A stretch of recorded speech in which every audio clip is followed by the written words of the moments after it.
If you've ever wondered why some people seem to get richer while others work hard all their lives but never really escape money problems, then this book, Rich Dad, Poor Dad by Robert Kiyosaki, has some powerful lessons to share. It isn't just a book about money. It's a story of two fathers and the very different ways they taught their children to think about wealth, work, and life. The author, Robert, had two dads growing up. One was his real father, whom he calls his poor dad. The other was the father of his best friend, whom he calls his rich dad. These two men were both intelligent and hardworking, but they had completely different ideas about money. And it was these different ideas that shaped Robert's life and gave him the choice between financial struggle and financial freedom. His poor dad was very well educated. He had a stable government job, a good salary, and he believed strongly in the traditional path. Go to school, get good grades, find a safe job, work hard, save money, and retire with a pension. That was his way of looking at life. But despite all his education, poor dad often struggled with money. He believed in security, not risk. He believed in playing it safe. His rich dad, on the other hand, never finished high school. He wasn't book smart in the traditional sense, but he understood money in a way most people never do. He believed that instead of working for money, you should learn to make money work for you. He encouraged Robert to think differently, to not just follow the crowd, but to look at opportunities where others saw obstacles. This contrast between the two fathers is the foundation of the book. And through their lessons, Robert shares how he learned to build wealth, not by working harder, but by working smarter. One of the first key lessons is about assets and liabilities. Rich Dad explained that the rich buy assets, while the poor and middle class buy liabilities, thinking they're assets. Now, what does that mean? An asset is something that puts money into your pocket. A liability is something that takes money out. For example, if you own a rental property that brings you monthly income, that's an asset. But if you buy a big house with a heavy mortgage that drains your money every month, that's actually a liability, even if people tell you it's an asset. The problem is that most people don't understand this simple rule. They buy cars, houses, and gadgets, believing they're getting richer, when in fact, they're tying themselves down with expenses.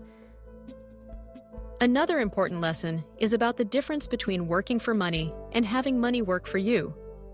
Poor Dad believed that the way to success was to get a job with a stable paycheck.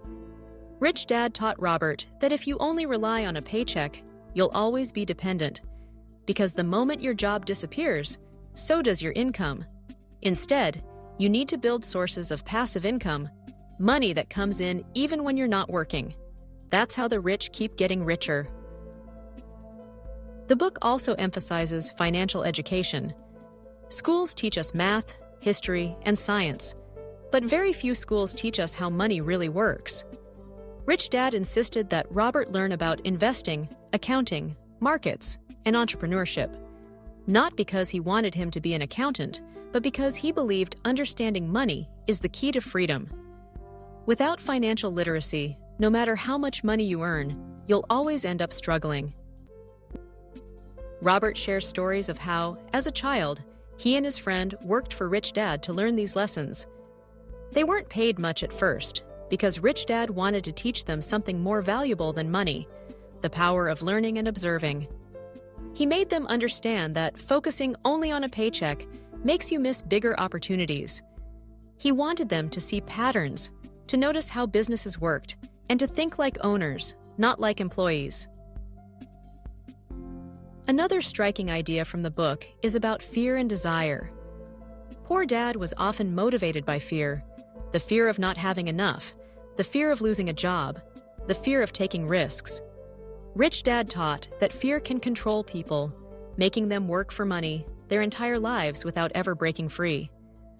At the same time, desire, the desire for comfort, nice things, and status, can also trap people. They end up spending all they earn to satisfy that desire, and they stay stuck in what Robert calls the rat race. The key, Rich Dad said, is to not let fear or desire control you. but to use your mind to make smart choices. Taxes and corporations are another topic that Rich Dad introduced. While ordinary employees work hard and then pay taxes before they even get their paycheck, the rich use corporations and investments to legally protect their money and reduce taxes. This isn't about cheating, it's about understanding the rules of the game. Rich Dad explained that if you don't learn the rules, you'll always be at a disadvantage, working harder and paying more, while the rich play smarter. The book also talks about the importance of taking risks and learning from failure. Poor Dad believed in avoiding mistakes. Rich Dad believed that mistakes are the best teachers. Every time you fail, you learn something. The difference between the poor and the rich, he said, is that the rich don't let failure stop them. They use it to grow. Robert also emphasizes the importance of selling and communication skills. Even if you have the best ideas, if you can't communicate them, convince others, or market them, they won't go far. Rich Dad pushed him to learn skills that schools don't usually teach, like negotiation, leadership, and networking, because those skills often matter more than grades when it comes to building wealth. One of the most powerful messages in the book is about mindset. Rich Dad believed that money is not the goal, it's freedom. Money gives you choices. It gives you control over your time and your life. Poor Dad often said, "I can't afford it." Rich Dad instead asked, "How can I afford it?" That simple shift in language makes you think differently. One shuts the door, the other opens your mind to possibilities. By the end of the book, Robert makes it clear that the biggest difference between his two dads wasn't money, it was mindset. Poor Dad represented the traditional path of working for security. Rich Dad represented the path of financial freedom, of creating wealth through knowledge, investments, and smart choices.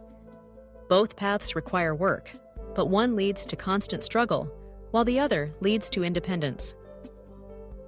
The book doesn't promise quick riches. It isn't a step-by-step guide to becoming rich overnight.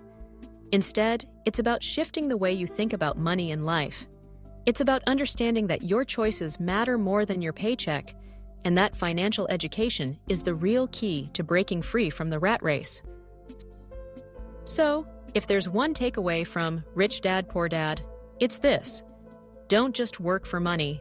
Learn how to make money work for you. Build assets, not liabilities. Invest in your financial education. Take risks, learn from mistakes, and don't let fear control your decisions. Wealth isn't about luck or a fancy degree. It's about knowledge, mindset, and discipline. And that's why this book has changed millions of lives around the world. Because once you start seeing money the way the rich do, you realize that financial freedom is not about how much you earn, but about how you think and what you do with what you have.